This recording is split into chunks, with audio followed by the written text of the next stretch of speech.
Fala pessoal, trouxe mais um ponto, tá, bem específico, que tivemos aí atualizações recentes no que diz respeito a restos a pagar, tá? Eu trouxe duas questões para vocês. Primeiro, com relação à prescrição dos restos a pagar. Tivemos uma mudança em junho de 2018, que foi o decreto 9428. Esse decreto, gente, ele revogou o artigo que falava sobre prescrição dos restos a pagar. Ou seja, a partir de agora, o prazo prescricional, ele começa a ser contado a partir da data limite em que deveria ter ocorrido o pagamento e não da data da inscrição dos restos a pagar. Então, gente, não é que não existe mais a prescrição de se gerar a obrigação. Ou seja, a obrigação não fica perdida. Não. O que houve alteração foi no seguinte: o prazo prescricional, que antes começava, de obrigações contratuais, antes ele se iniciava da data da inscrição em restos a pagar, esse artigo que falava da inscrição dos restos a pagar, ele foi revogado.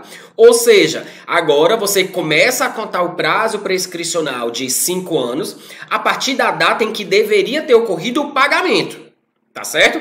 Então você tem que tomar cuidado com isso. Então a prescrição ela foi retirada do ordenamento jurídico no que diz respeito à inscrição em restos a pagar.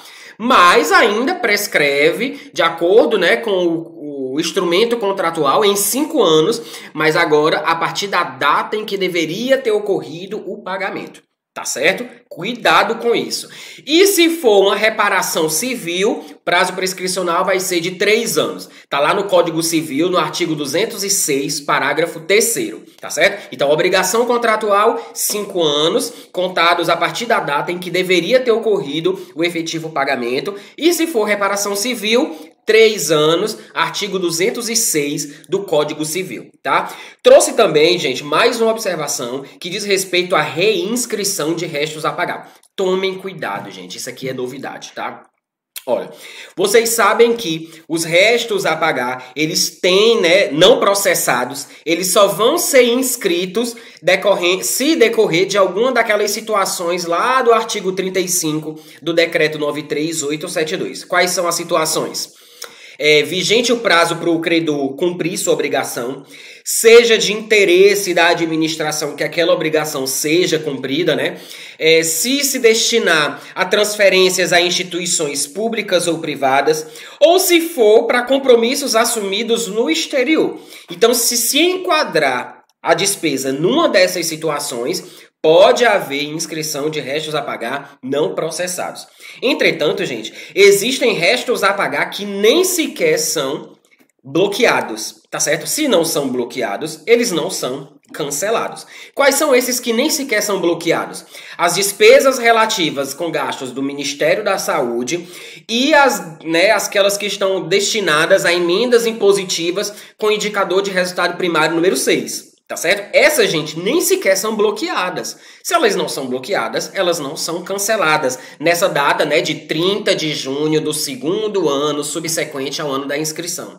Agora, existem restos a pagar que nessa data limite, que eu acabei de falar para vocês, 30 de junho do segundo ano subsequente ao da inscrição, eles são bloqueados. Tá certo? Então, eles são bloqueados. Mas existe um tipo de despesa que pode ser desbloqueada.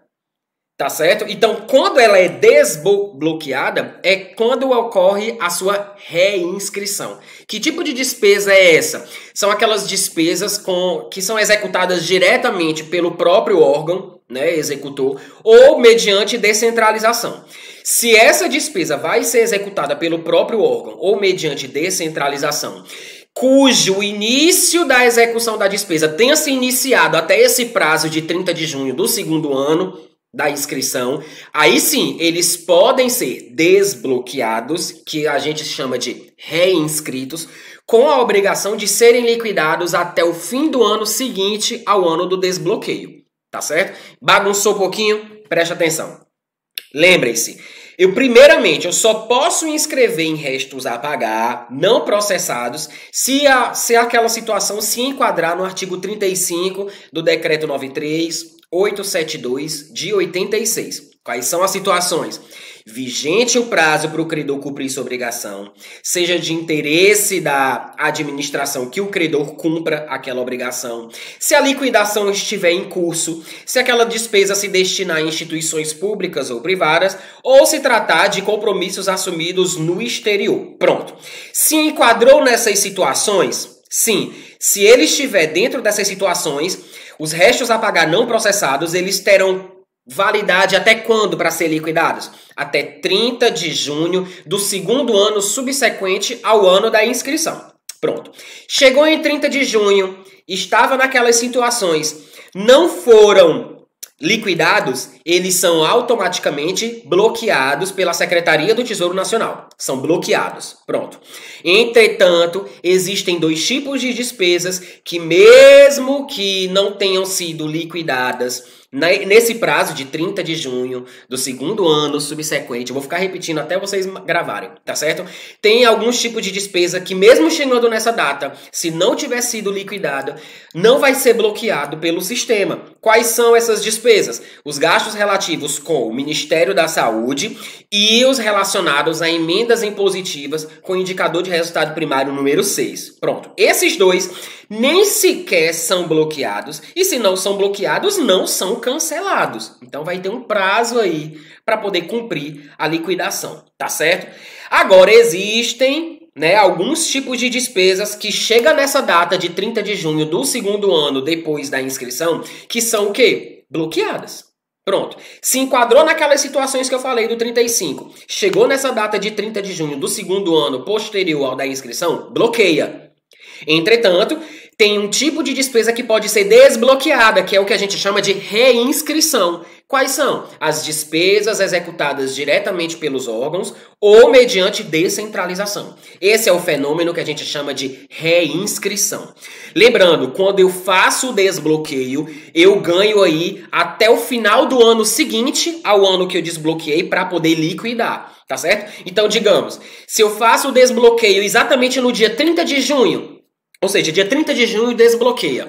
Aí o ordenador de despesa, da unidade gestora, ele vai solicitar o desbloqueio para a Secretaria do Tesouro Nacional, tá certo? Então a Secretaria do Tesouro Nacional faz o desbloqueio. Digamos que esse desbloqueio seja feito logo no dia 1º de julho. Então o órgão, o ente, a unidade gestora, ganha aí mais 1 ano e meio para poder liquidar. Então, tudo vai depender de quando ocorrer o efetivo desbloqueio. Se o desbloqueio ocorrer em outubro, ele tem até o final do ano seguinte para poder liquidar. Ele vai ter um prazo menor. Então, tudo começa a ser contado da data em que ele foi desbloqueado. Lembrando que não pode ultrapassar essa marca do final do exercício seguinte ao do desbloqueio. Lembrando, esse tipo de despesa que é desbloqueada é o que a gente chama de reinscrição. Desbloqueou é como se tivesse reinscrito em restos a pagar. Lembrando que a única situação é para esse tipo de despesa, aquela executada diretamente pelo órgão ou mediante descentralização, tá certo? Memorizem isso aí, vai ser questão de prova com certeza nesse ano, tá certo? Até a próxima dica. Tchau, tchau.